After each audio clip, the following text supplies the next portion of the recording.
pertama saya pikir buku ini berbahaya. Judulnya saja sudah berbahaya. Berbahaya bukan buat saya, bukan buat aktivis, tapi berbahaya buat mereka yang merasa Indonesia sudah selesai, Indonesia sudah final, atau Indonesia sudah harga mati. Kenapa? Karena riset Indonesia itu kita memberikan ruang keraguan bagi Prabowo, Gibran, PDIP dan semua partai-partai politik, tentara politik. Tidak boleh ada lagi ruang keraguan. Kalau ada ruang keraguan, maka itu bahaya bagi mereka. Padahal kalau kita mau berpikir, harus ada dulu ruang keraguan atas apa yang terjadi. Saya diminta bicara soal dekolonisasi negara federasi dan Papua, bukan karena saya orang Papua, tapi kebetulan saya mantan tahanan politik Papua yang bukan orang Papua dalam sejarah. Nah, ketika kita bicara sebagai sebuah bangsa, maka kita merasa kita sudah selesai. Ya, kita adalah bangsa Indonesia, sudah selesai. Tetapi yang namanya bangsa itu sebenarnya bukan sesuatu yang selesai, tetapi sesuatu yang lahir dan kemudian berkembang, bisa menjadi apapun dalam perkembangannya. Nah, konsep bangsa dan dekolonisasi itu kita hanya terima begitu saja dari Western. Sama ketika teman-teman di Eropa ataupun teman-teman di Papua yang merasa bahwa sedang memperjuangkan dekolonisasi. Tapi sebenarnya konsep dekolonisasi yang terjadi hari ini sangat white centris, sangat western centris. Kenapa? Karena orang Papua kalau mau mendaftarkan dirinya dalam komite dekolonisasi, dia harus ke C24, ya, ke komite dekolonisasi 24 di PBB itu. Dan di sana konsep dekolonisasi adalah di mana negara-negara Eropa punya jajahan di tempat-tempat lain dan dianggap sudah selesai proses dekolonisasinya, hanya tinggal sebagian saja. Sementara orang Papua sekarang merasa tidak dijajah oleh Belanda, tidak oleh Eropa, tapi oleh Indonesia.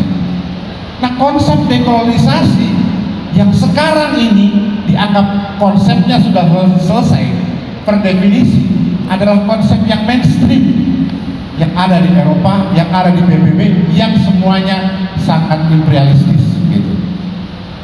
Sementara kita mau mendiskusikan ulang ya tentang berbagai hal soal dekon ini, dekolonisasi, tentang hak untuk menentukan nasib sendiri, baik sebagai individu maupun sebagai komunitas masyarakat atau sebagai bagian dari suatu entitas yang menyatakan dirinya bangsa yang berbeda.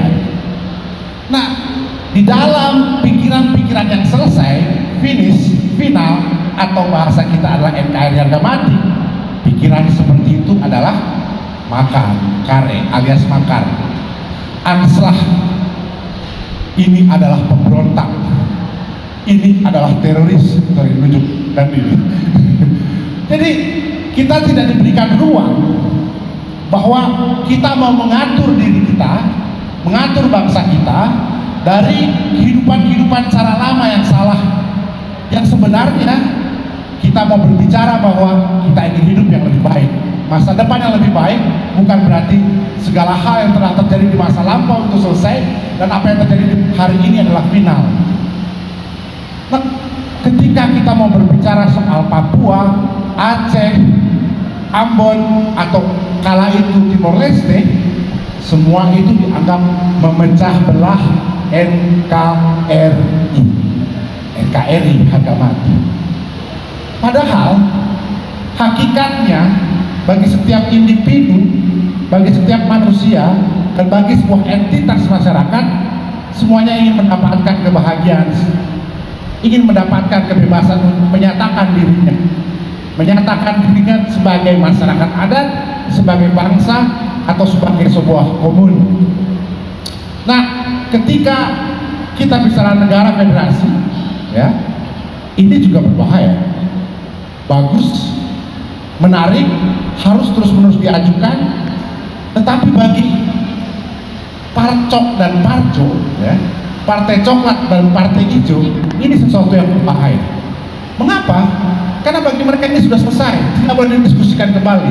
Bagi kita ini bisa didiskusikan kembali, ada ruang di mana memang tantangannya sangat besar. Untuk merubahnya harus memenang di MPR, DPR. Apakah negara federasi yang total ataupun negara federasi yang terbatas seperti kawan-kawan Papua? Jika kita menawarkan kawan-kawan Papua 3 opsi sebagai bentuk tuntutan self-determination, hak menentukan nasib sendiri: 1, otonomi khusus yang diperluas; 2, negara federal; 3 adalah pemisahan sendiri sebagai sebuah negara bangsa yang terpisah. Ketiga itu harus kita kembalikan kepada orang Papua. Tetapi untuk menyatakan pikiran itu sendiri, orang Papua mendapatkan pembantaian dan penjara, penyiksaan dan segala macam. Saya mau menceritakan ini semua bukan untuk menakut-nakuti, tetapi ruang keraguan yang saya berikan tadi adalah kehendak bersama-sama untuk berpikir, untuk mengkaji kembali, untuk menata kembali, tetapi juga ajakan apakah kita sama-sama berani mengambil resikonya. Karena ketika itu semua ada dalam pikiran, kita tidak akan maju ke depan. Terima kasih. Bang Surya, thank you.